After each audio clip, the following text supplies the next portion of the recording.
Hello everyone, welcome to জেম বিজ্ঞান channel. আজকে আমরা শিখবো হচ্ছে পিরিয়ডিক শিডিউলিং এর হচ্ছে নন প্রিমিটিভ অ্যালগরিদমটা। তাহলে আমাদের এখানে মোডটা কি, এসব আমাদের তো কোশ্চেনে দেওয়া আছে। নন প্রিমিটিভ এবং আমাদের ক্রাইটেরিয়া কি, আমরা তো এখানে সাবজেক্ট দেখেই বুঝতে পারতেছি। আমাদের ক্রাইটেরিয়া হচ্ছে পিরিয়ডিটি, অর্থাৎ পিরিয়ডিটির উপর বেস করে আমাদের নিউমেরিক্যালটা সলভ করতে হবে। সরি, এখানে আগে থেকে এই করা ছিল। এখানে যদি আমরা দেখি যে হচ্ছে আমাদের কোশ্চেনে আমাদের এটা দেওয়া থাকবে যে হচ্ছে পিওরিটির ভ্যালু আর কি, ঠিক আছে। এখানে আমরা 10, 20, 30, 40 নিয়েছি এবং আমাদের এটাও দেওয়া থাকবে higher the number of higher the purity, অথবা এমনও দেওয়া থাকতে পারে যে lower the number of higher the purity. Higher the number বলতে কি বলতেছে, যে নাম্বার যত হাই হবে তার পিওরিটি তত বেশি হবে।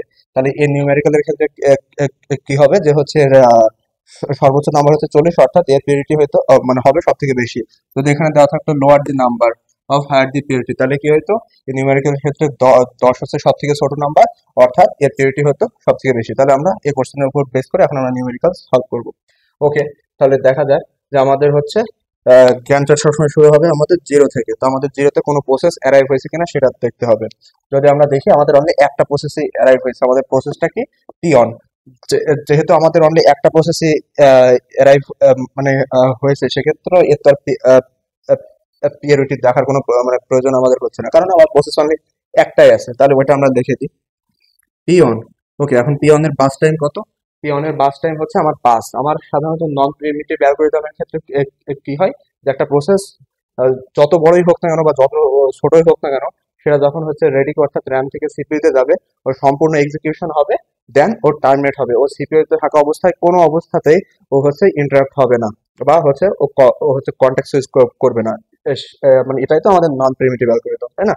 তাহলে এর বাস টাইম ছিল কতটুকু, 5। সো আমাদের সম্পূর্ণ পিওন প্রসেসটা সম্পূর্ণ আমার এক্সিকিউশন হয়ে যাবে সিপিইউতে এই 5 ইউনিট টাইমটা ধরে, দেন ওইটা টার্মিনেট হবে। ওকে, তাহলে আমাদের পিওনের কাজ শেষ, পিওন রিমুভ।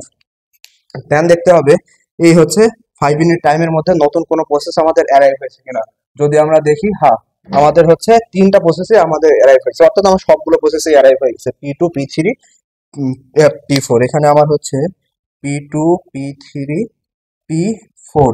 আমার এখানে তিনটা প্রসেসই অ্যারাইভ হয়ে গেছে। এখন আমাকে দেখতে হবে যে এই তিনটা প্রসেসের মধ্যে higher number of higher the purity, অর্থাৎ কোনটার পিওরিটি হলো সব থেকে বেশি। যেহেতু হায়ার দি নাম্বার, অর্থাৎ আমরা দেখতেছি 20, 30, 40-এর মধ্যে 40 হচ্ছে সব থেকে বড় নাম্বার, অর্থাৎ এর পিওরিটি হবে সব থেকে বেশি, অর্থাৎ P4। তাহলে আমার সিপিইউ এখন কোনটা পেয়ে যাবে, আমার সিপিইউ এখন পেয়ে যাবে হচ্ছে P4 প্রসেস। কতক্ষণ সময়ের জন্য, যতক্ষণ টাইম ওর বাস টাইম ছিল। আমাদের P4 এর বাস টাইম কত? P4 এর বাস টাইম হচ্ছে 1। তাহলে এখানে আমরা এখন 5 ইউনিট টাইমের উপর দাঁড়ায় আছি, অর্থাৎ আমাদের আর 1 ইউনিট টাইম যোগ হয়ে যাবে। তাহলে 5 + 1 6। ক্লিয়ার? দেন আমাদের P4 প্রসেসও সম্পন্ন হয়ে গেল। ওকে, P4 প্রসেস আমাদের সম্পন্ন হয়ে গেল। P4 remove. দেন আমাদের দেখতে হবে, এবার এই তো আমাদের P4 প্রসেস শেষ। আমাদের এখন রিলেটিভিটিতে আর কোন কোন প্রসেস আছে, P2 আর হচ্ছে P3। কারণ এই দুইটা প্রসেসের মধ্যে আমার এখন হচ্ছে পিওরিটি হচ্ছে আমাদের কম্পেয়ার করতে হবে। তো এই দুইটার মধ্যে যদি কম্পেয়ার করি, তাহলে হচ্ছে আমাদের 30 বড়, অর্থাৎ আমাদের এটাই আগে আসবে। প্রসেস নাম্বার কত, P3। প্রসেস নাম্বার হচ্ছে P3। P3 এর বাস টাইম ছিল কত, P3 এর বাস টাইম ছিল হচ্ছে 2। আমরা 6 ইউনিট টাইমের উপর দাঁড়াচ্ছি, অর্থাৎ 6 + 2 8। ক্লিয়ার? দেন আমাদের কাছে আর একটাই আছে, একটাই প্রসেস আছে, সেটা কি, সেটা হচ্ছে P2। অর্থাৎ তাহলে আমাদের P2 এর বাস টাইম কত, 4। তাহলে আমাদের এখন সিপিইউ পেয়ে যাবে হচ্ছে P2 প্রসেস। সো সম্পূর্ণ টুকু এক্সিকিউশন করবে, মানে 4 ইউনিট টাইম। তাহলে 8 + 4 আমাদের হয়ে যাবে হচ্ছে 12। এই হচ্ছে আমাদের Gantt chart. Very easy, very easy, সব থেকে মানে ইজি টপিক কি হলো যে এটা। দেন আমাদের নির্ণয় করতে হবে হচ্ছে কমপ্লিশন টাইম। কমপ্লিশন টাইম কি, যে একটা হচ্ছে প্রসেস কখন হচ্ছে মানে কমপ্লিট হয়েছে, অর্থাৎ রাইট হ্যান্ড সাইডের ভ্যালুটা আমরা হচ্ছে নিব। তাহলে যদি আমরা দেখি যে P2 প্রসেস কমপ্লিট হয়েছে 12 ইউনিট টাইমের সময়, অর্থাৎ P2 কমপ্লিশন টাইম হচ্ছে 12। P3 এর কমপ্লিশন টাইম কত, 8। দেন P4 এর কমপ্লিশন টাইম কত, 6। দেন P1 এর কমপ্লিশন টাইম কত, 5। Okay, then turn around time বলতে কি বোঝায়, যে হচ্ছে completion time minus arrival time, অর্থাৎ completion time minus arrival time.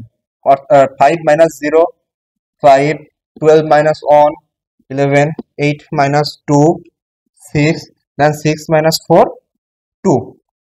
Clear?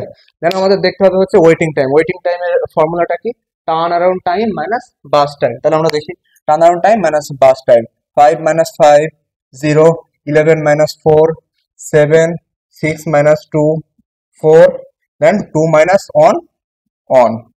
ওকে, আর হচ্ছে যদি আমি রেসপন্স টাইমের কথা বলি তাহলে কি হবে, যে starting time minus arrival time. আর হচ্ছে নন প্রিমিটিভের ক্ষেত্রে সবসময় আমার ওয়েটিং টাইম আর রেসপন্স টাইম আমার সবসময় সেম ইমেজে আসে, অল টাইম আমাদের সেম ইমেজে আসবে। তাহলে আমরা এখন এভারেজ টার্ন অ্যারাউন্ড টাইমটা বের করি। এই এভারেজ টার্ন অ্যারাউন্ড টাইমটা বলতে কি বোঝায়, যে total turn around time divided by number of process. এখানে আমার কয়টা প্রসেস আছে, 1 2 3 4। তাহলে আমাদের টোটাল টার্ন অ্যারাউন্ড কত, 11 প্লাস 5 16 প্লাস 6 প্লাস 2, তাহলে হচ্ছে আমার 24। আমার নাম্বার অফ প্রসেস কত, চারটা, আমার প্রসেস আছে চারটা, অর্থাৎ 24/4 আমার আসতেছে কত, 6। ওকে, দেন আমাদের দিতে হবে অ্যাভারেজ ওয়েটিং টাইম, অর্থাৎ আমার টোটাল ওয়েটিং টাইম কত, 7 প্লাস 4 11 প্লাস 1 12, অর্থাৎ 12। আমার নাম্বার অফ প্রসেস হচ্ছে আমার 4, তাহলে ইজ ইকুয়াল টু হচ্ছে আমার 3। ওকে, এই ছিল আমাদের আজকের ভিডিও। আর যারা হচ্ছে চ্যানেলে যে নতুন, অবশ্যই আপনারা লাইক কমেন্ট এবং সাবস্ক্রাইব করে আপনারা পাশে থাকবেন। ওকে, থ্যাংক ইউ এভরিওয়ান।